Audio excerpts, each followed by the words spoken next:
Karim Saleh, welcome to An Actor Despairs. How are you doing, man? I'm well, thanks for having me. Hey, man, it means a lot for you being here, man. I've been a big fan of yours, and you've been earning those credits, brother. I've been watching you grow, and you've been working for a really long time. And it's in this business. I know I'm an actor, so I know the journey, man, and I see it's finally paying off, and you're doing some awesome work, and there's going to be just so much more amazing things in store for you. I'm really At excited, this point, I'm almost a sediment. I'm like, man. I'm a slow build up, a volcanic little island. But hey, on a volcanic island, it can explode at any time, so you never know, man. I can also never make the surface. It's gonna make a difference. Yeah, I feel a Pompeii in your future, brother. But dude, let's start from the beginning. Where'd you Um, grow up? I grew up in Beirut, Lebanon. Oh, Yeah, nice. I I was. just had a guest. Do you know Peter McDeesey? No, I Oh, should, but I don't. Yeah. he's Alan Ball's husband. He's an actor. Saint Beirut, but sorry. Yeah. No, I mean, it's the diaspora, the Lebanese diaspora is almost double the amount of the population in Lebanon. So you'll have 9 million Lebanese scattered all around the world with Wow. different nationalities and four on the inside. So it's almost kind of a little, it's very much a diaspora culture in that Yeah. sense. And this is why it's so open to different cultures, and it's so absorbing of other cultures. And usually when you grow up in Beirut, you grow up speaking a few languages. So it wasn't that special for me to sort of, I was born in France. I was also born a French citizen. But in my journey, when I left Lebanon to move to England, and then England to move to Paris, and then Paris to move to the States, and then became an American citizen, all these things seem extremely adventurous, but they're almost a very sort of typical side of the Lebanese identity, which is an identity of travelers, Yeah. an identity of people who really assimilate and travel pretty well. So in that respect, I've respected the ancestral tradition of taking on other cultures and nationalities in that way. Wow. Did you grow up there during the war? I Or grew up there during the war, so I'm 42. So I was moved there when I was 2 years old. The war started in '75, so I was yeah. there in 1980. The war was kind of in full swing, and the war ended when I was about 15 or 16 years old. I mean, the Wow. actual sort of bombings Yeah. and stuff like that.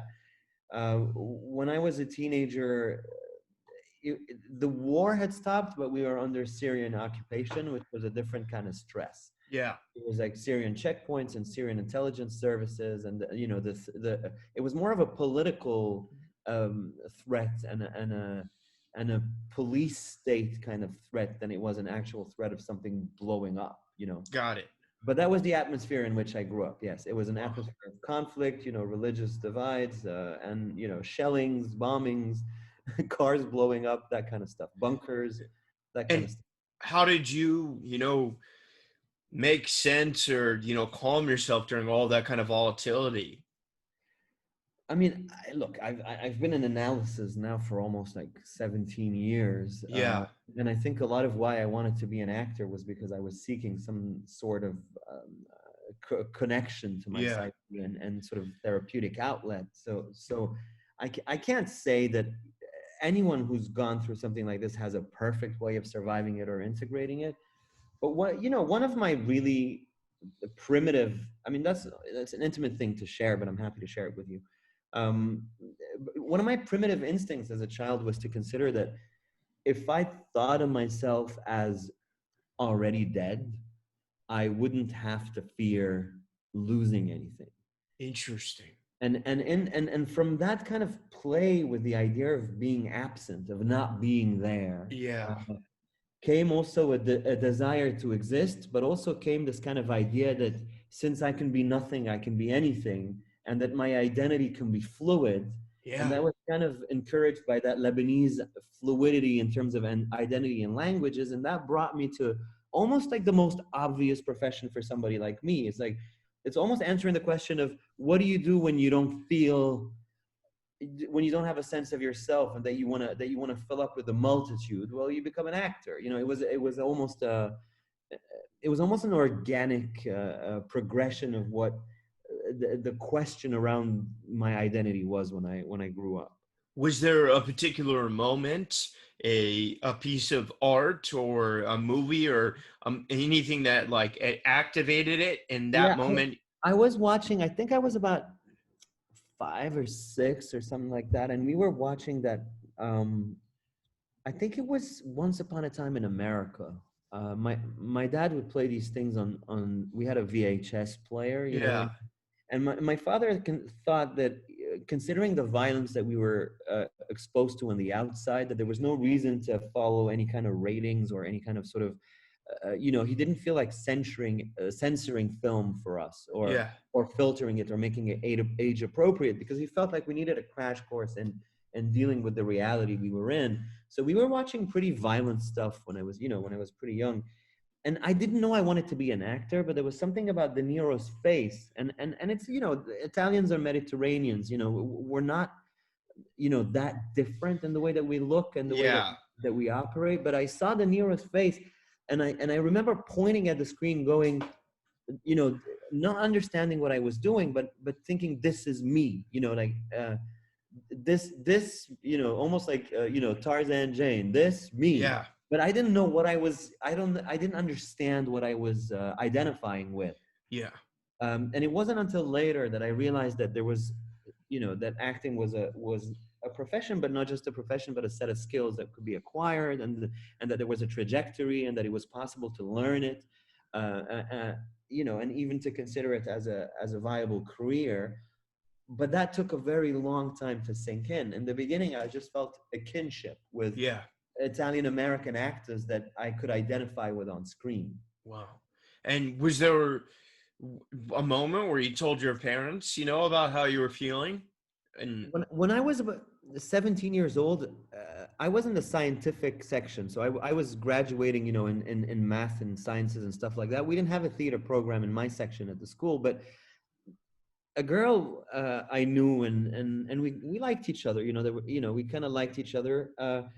And so she had access to a kind of theater club, or she had a theater class in her curriculum, and she wanted to do this kind of physical theater kind of presentation, and she wanted somebody to play a minotaur, you know, that kind of a Greek bull, that, you know, yeah, and she wanted to play, I think it was Ariane and the Minotaur or something like that. And she wanted a very sexual, very violent, very animalistic kind of physical theater thing on stage.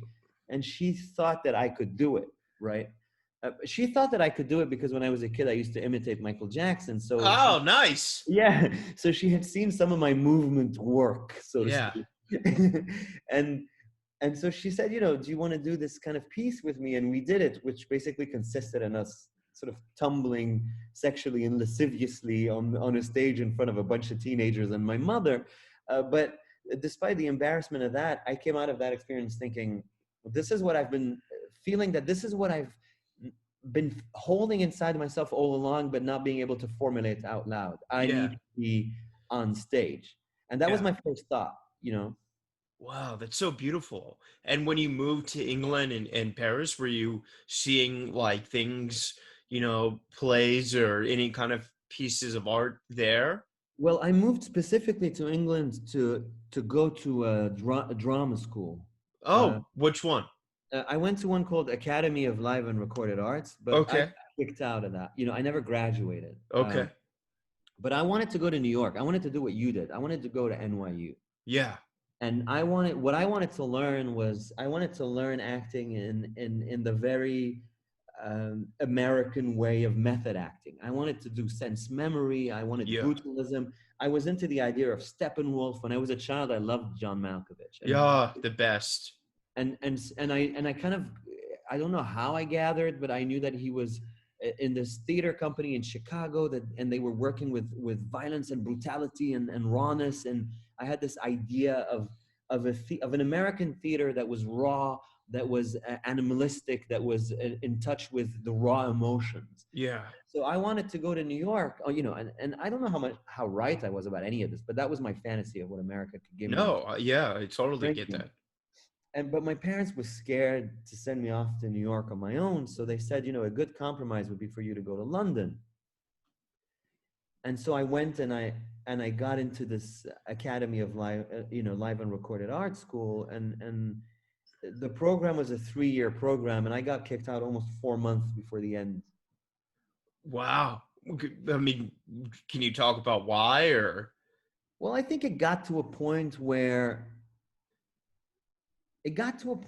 I felt that I wasn't really learning what I needed to learn. Yeah. Yeah. It felt to me back then, and I don't know whether it's fair on the school or not. So let's not make this about that Yeah. school. Yeah. Totally. Totally. Yeah. But completely in my own kind of, I saw. You remember this Spike Lee film with John Leguizamo called Summer of Sam? Yeah. Of course. And there was a moment where in the movie, John is married to Mira Sorvino, I think, was the actor who played his wife. I'm not sure, but they went to this kind of sex party, and they came back, and there's this moment where they're sitting in the car and they're not speaking, and John Leguizamo's face tells the entire story of the jealousy, of the marriage collapsing, of the guilt that he felt, even experiencing arousal at the sight of his wife cheating on him. Something about this particular moment and John Leguizamo's ability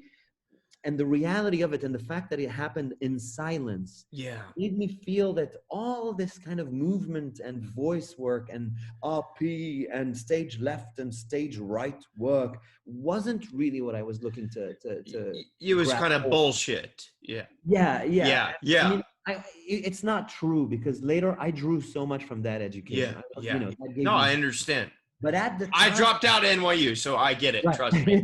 Yeah. Yeah. But at the time, I wanted to be closer to a New York raw. I was excited to get there and be an immigrant and be in those films Yeah. and work with, I was kind of really excited about the idea of being a minority in America, as nuts as Yeah. it may sound. You know what I mean? As crazy as that may sound. So as soon as that school didn't work out, was that the first thing you did? Buy a ticket to America? No, what happened is that my mom was married to this wonderful German guy, and that guy had um, had been to school in his childhood in a very fancy school in Egypt, and one of his classmates, who was his best friend, was a great Egyptian director called Yusri Nasrallah.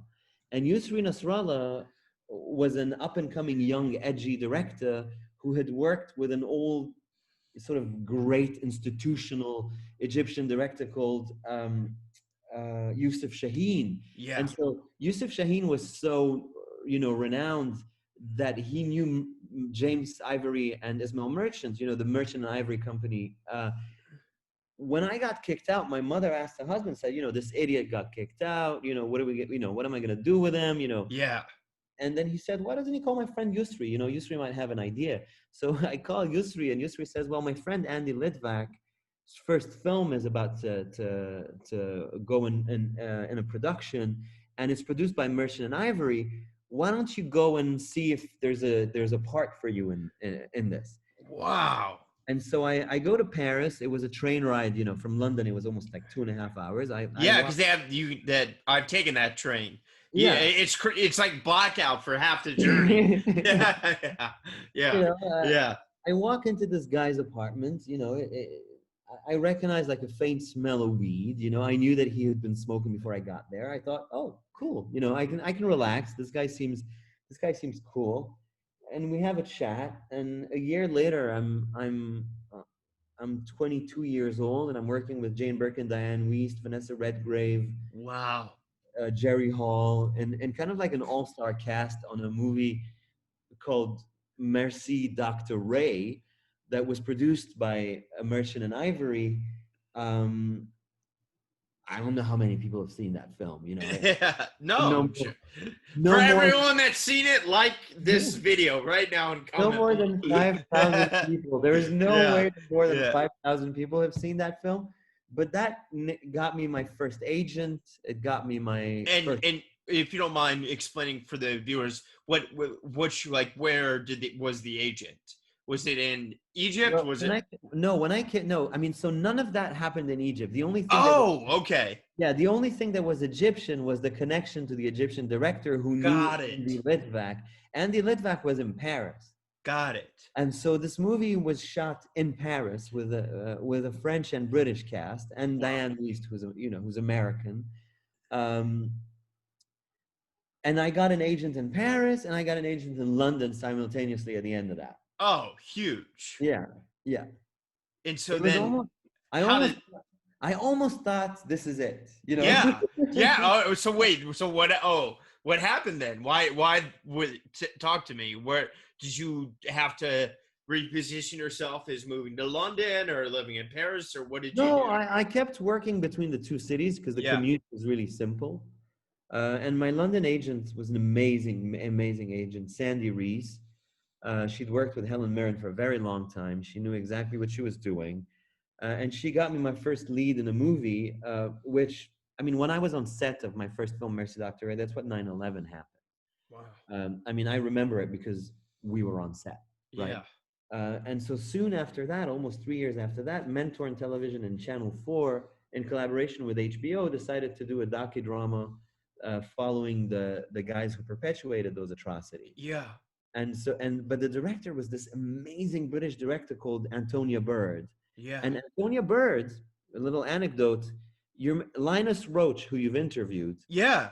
he was in a movie called Priest. Yeah. I love Priest. Priest is directed by Antonia Bird. Oh. And so my first lead was an Antonia Bird movie, almost like Linus, who I Yeah. later worked with in the Ten Commandments. No way.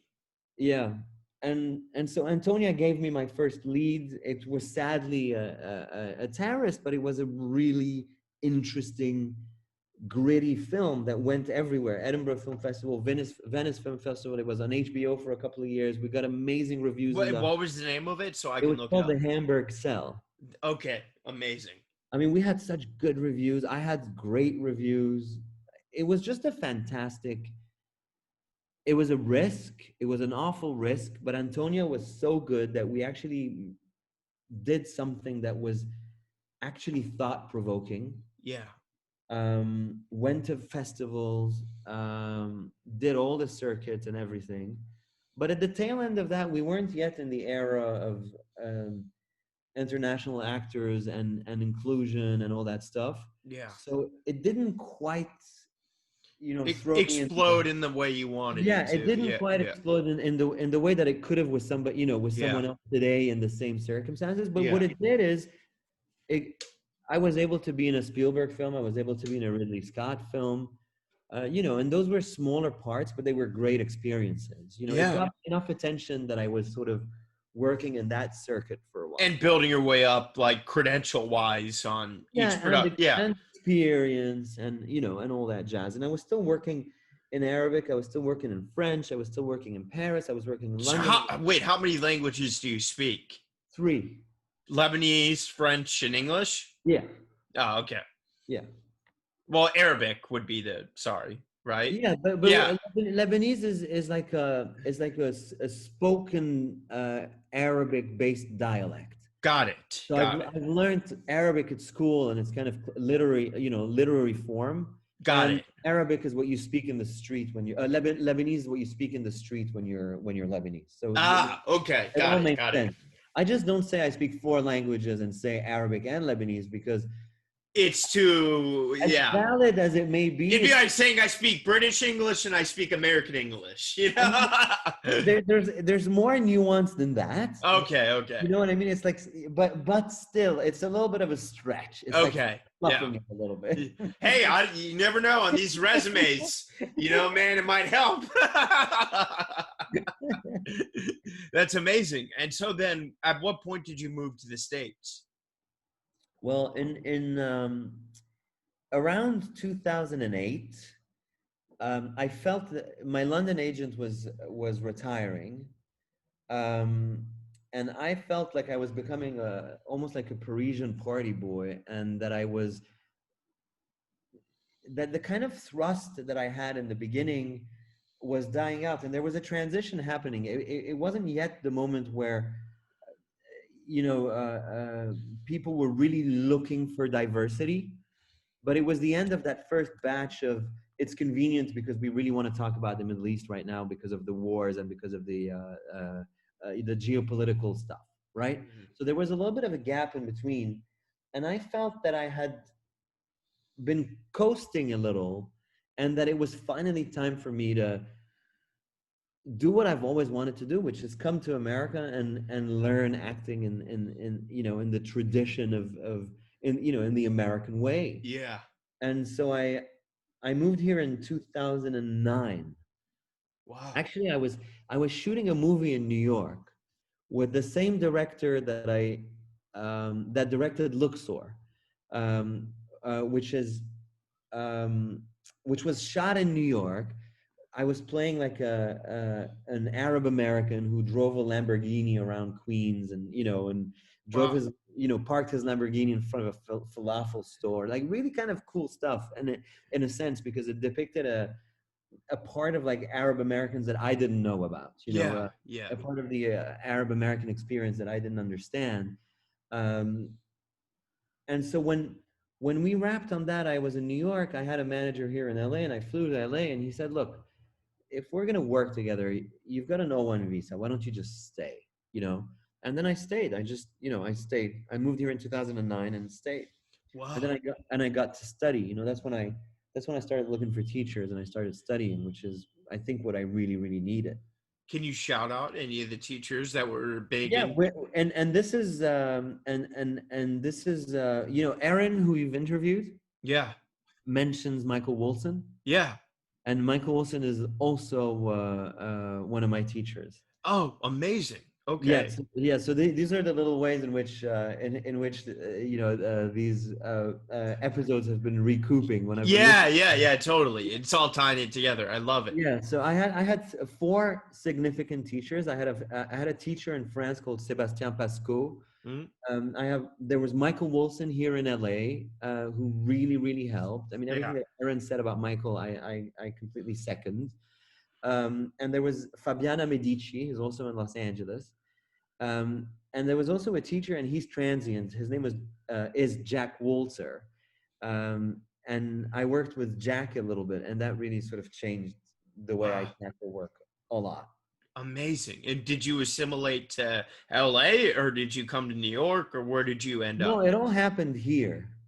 But both Jack and Fabiana were method.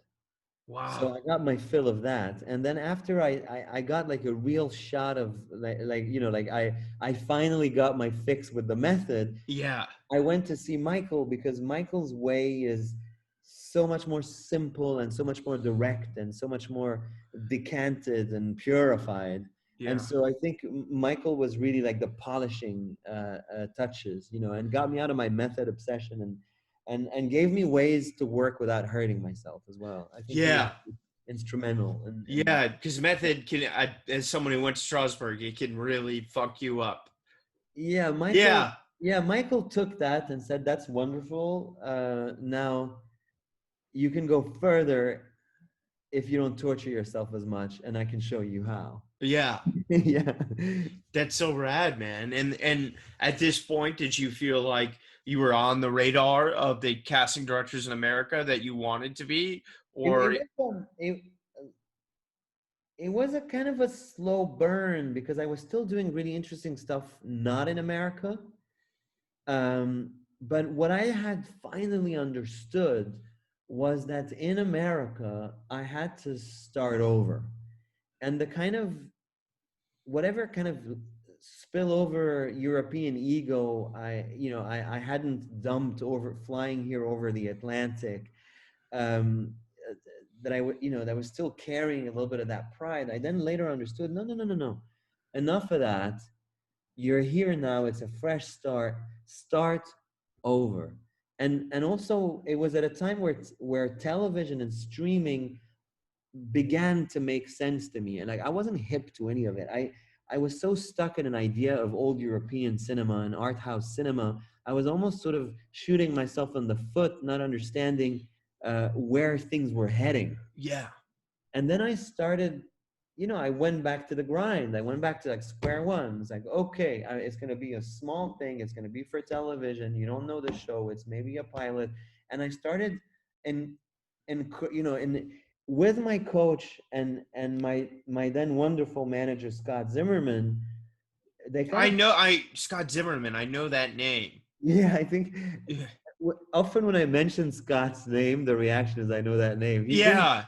He's an amazing guy. He's been there forever. We don't work together anymore, but I consider him like family. Yeah. Of course. But both Scott and Michael, they taught me the discipline of square one, go to your auditions, start over, put in the work, see where it takes you, Drop the and ego.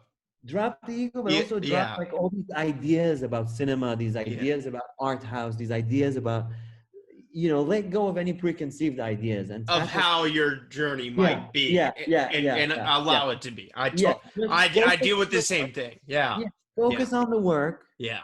solely on the work, then make the work relative to what is available, because you can Yeah. focus on the work on your own, and you can do albi in your, with friends at home. That's one thing.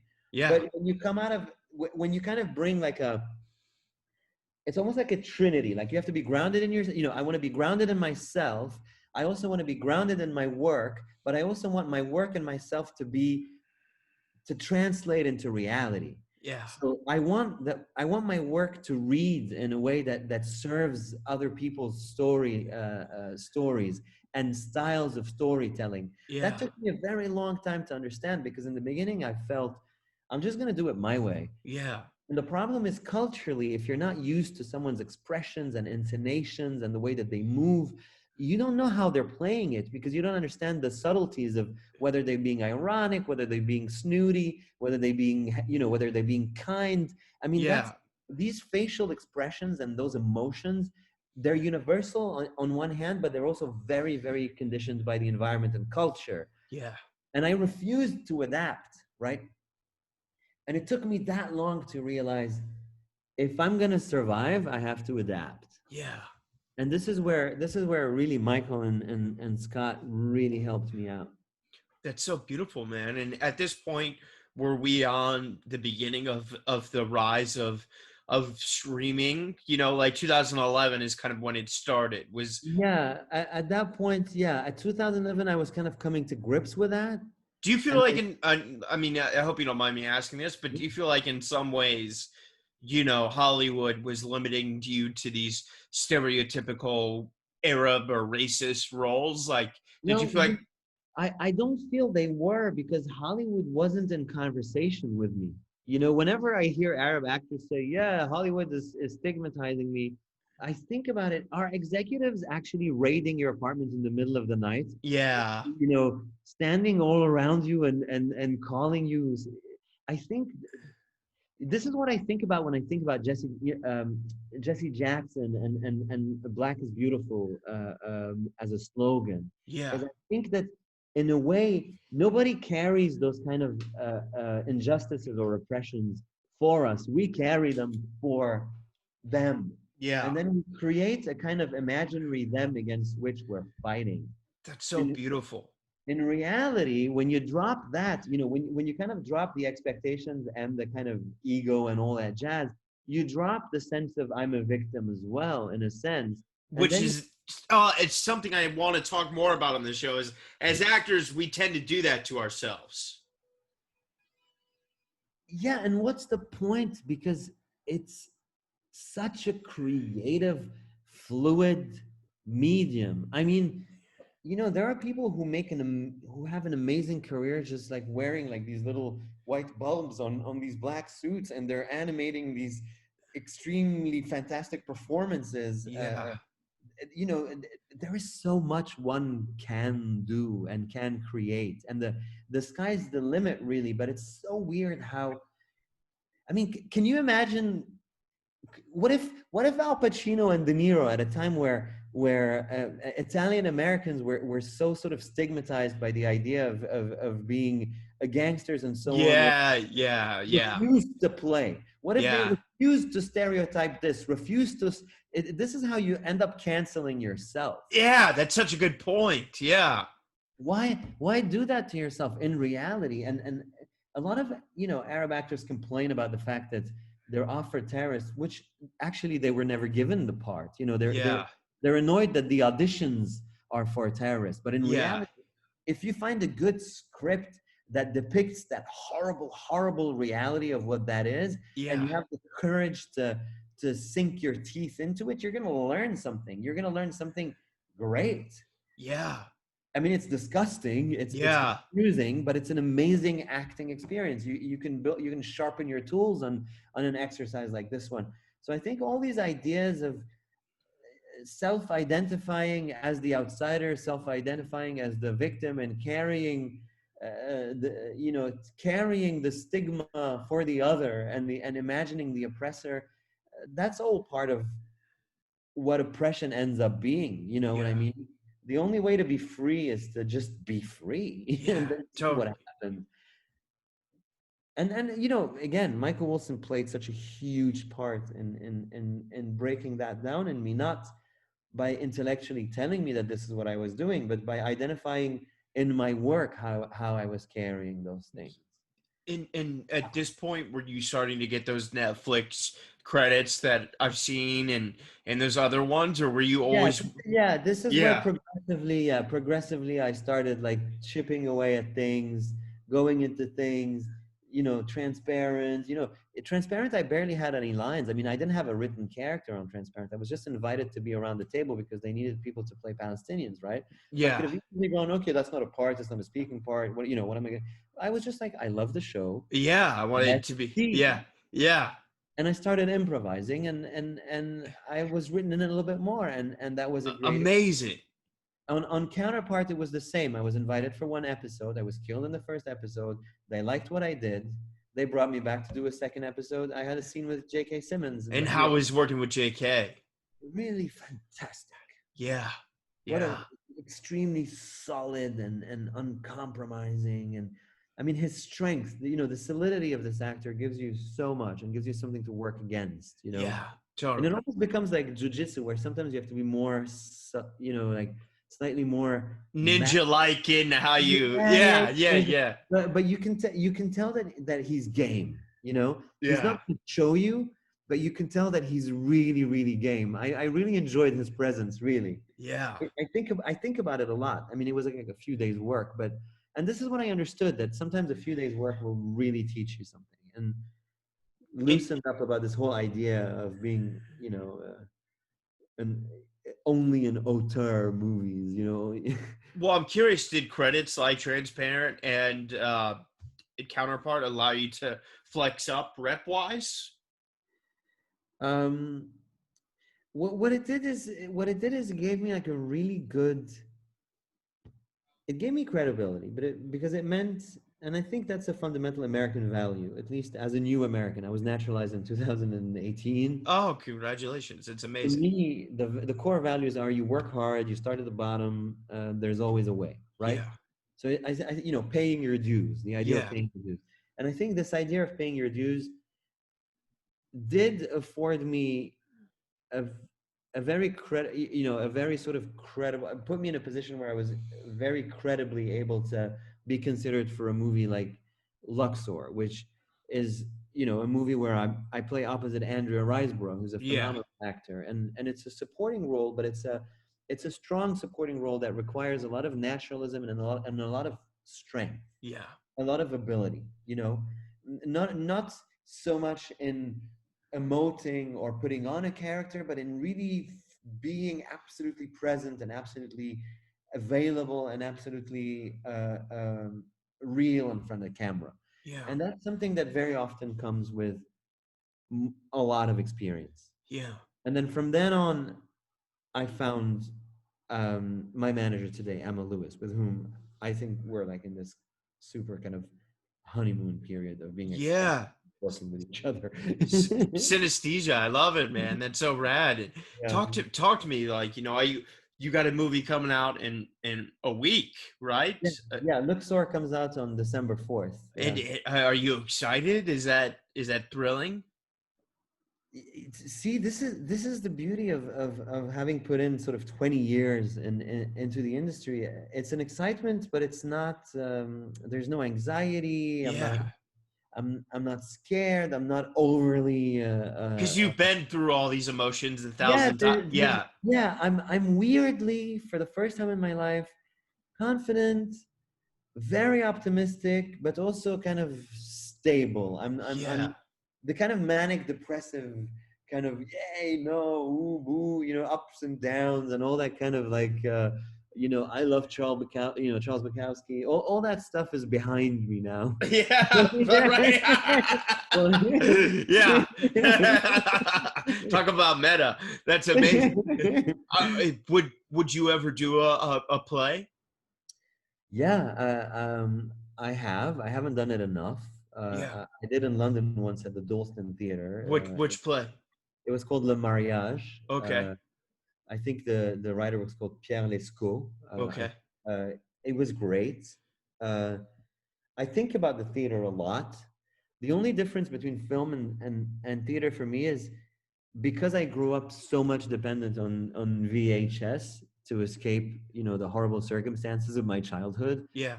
and I didn't grow up in a place where you could go to a theater. When I think of the stage, I don't know what the end result's supposed to look like. Yeah. I don't, I don't know where we're going. Like I don't understand the medium as well as I understand a moving image. Okay. That. Um, and maybe that shouldn't be a deterrent, Yeah. but fundamentally, my brain thinks film like, Yeah. I understand. because that's what I grew up not only immersed in, but sort of that's what my father allowed to flood to flood our childhoods and our minds. And so I really know what I'm doing when I'm in front of a camera. I know where they're going to cut. I know why they're punching in, why they're not punching in. I have a sense of what we're making globally when I'm working Yeah. on film. And it's to the point, it's almost so obvious that it doesn't even distract me from doing what I'm doing. Having this kind of understanding of the general orchestration of what's happening on a film set. In the theater, my feet can't find the left, right, Yeah. up, down. Well, I'm gonna call Steppenwolf after this and get you in Chicago, and this time next year, hopefully, we'll be up there together But when I we would can. love, for example, if I could do something at Steppenwolf where I just sit with the company and I don't know, audit, or Yeah. you know what I mean? Like even watch an entire rehearsal process, or I mean, I'm a sponge in that way, and I can't stop learning. I have no choice in the matter. So Yeah. any way I could be exposed to other people's processes is something that would always really excite me. Yeah, and enriches you as a human and as an actor. Totally. Final few questions for you, brother. For all the struggling actors out there that maybe are young and in a war-torn country, or maybe just are here or in some other country where they don't know how to do this, any words of wisdom or advice you would have for them? I guess rather than preach, I can sum up my experience based on my own mistakes.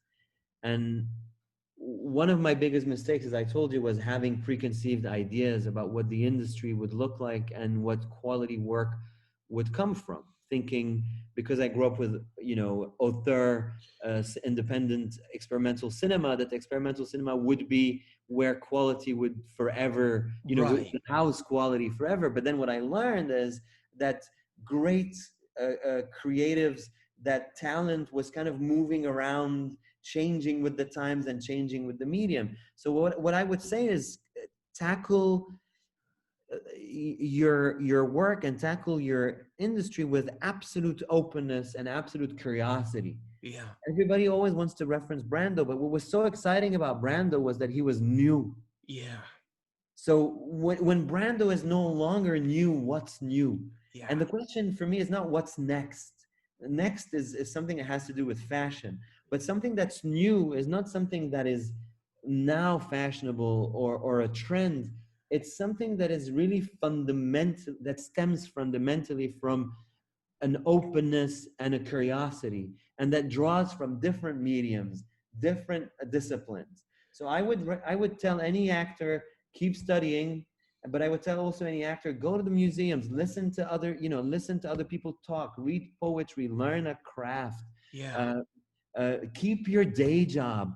It's interesting to be observing people, because I really think that what creates a Brando is being in touch with the pulse of what's new and something Yeah. that needs to be unearthed.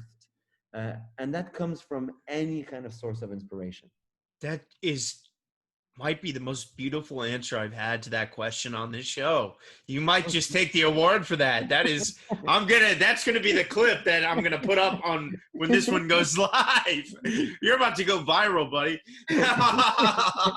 Final question. Tell me, man, it's been such a fucking dark time just between COVID and the monster and the White House and all the hatred in America and everything. What's been keeping you inspired through these dark times? I mean, it's gonna sound very consistent through, my love life. I'm in a wonderful relationship at the moment. That's so beautiful. Uh, she's been amazing. Yeah. And she's not indulgent, she's been amazing in the sense that she's also extremely challenging and extremely present. Yeah. As any good relationship needs. Exactly. Yeah. And but also the other thing is I'm doing what I've always done, which is I decided to learn something new. So for the past 7 months, I've been learning how to play the piano. Amazing. I've been reading more than before. Yeah. I've been catching up on movies and shows that I neglected to watch because I don't have time. But I'm just teaching myself the piano, and I'm doing pretty well. It's not tedious. I'm not frustrated with myself. I don't have any expectations.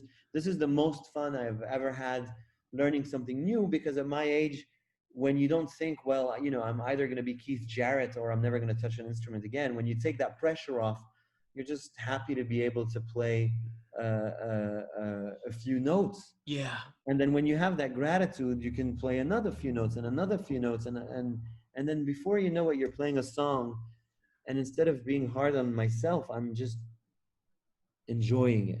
Yeah. Great advice. Well, I know we have Luxor coming out soon.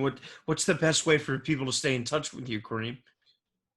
I have an Instagram account. What can you say what it is, if you don't mind? Or is it's MIRAKLESHA. So it sounds like Miracle Shah, which is really Karim Saleh scrambled.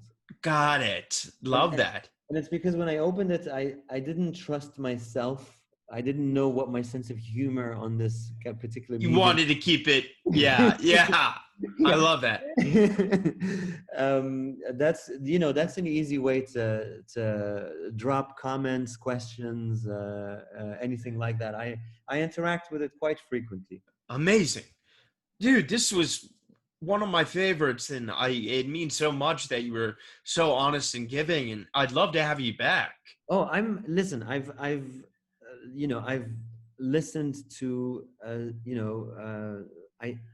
I think 6 or 7 of the podcasts, and the quality of people you've been having and the kind of spontaneity and honesty you were able to get from people who have way more experience than I have and who've been in the public eye and who otherwise would be guarded. Yeah. Your ability to get to the core of their experience is really, really wonderful, and I really enjoy the podcast. Well, that means so much to me. That's some of the kindest words I've ever heard.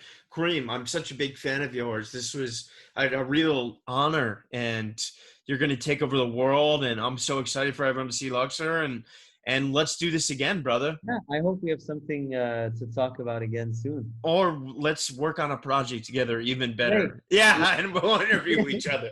Karim Saleh, thank you so much, brother. I love you, man. Thank you. Take care. All right. Bye-bye. Be safe. I am thrilled to announce that Enactor Despairs is partnering with a wonderful CBD company called Kind Farms. Everyone out there has heard of CBD. I started taking it a few years ago when I first started getting sober and to help with my anxiety. Sadly, as one can do, I was overtraining in the gym, and a friend recommended a topical and a tincture to help with the pain. I tried it. It was okay. However, recently, I was introduced to a product that has really changed my life. Not only has it helped me with anxiety, but I am stronger than I have ever been. I'm able to carry out lifts my body used to prevent me from doing. Kind Farm products have single-handedly changed my life athletically and personally. They utilize 100% local licensed farmers, organic cultivation, and CO2 extraction for superior CBD. Kind Farms is turning CBD to a kind alternative to pharmaceuticals. Let's transform tobacco row into hemp row. If you want to get involved, please reach out. Together, we can make a difference. You can use my code RYAN10 for 10% off. You can find them on Instagram at Kind Farms Inc., all one word. That's KINDPHARMSINC, and their website is kindfarmsinc.com. Once again, my code for 10% off is RYAN10.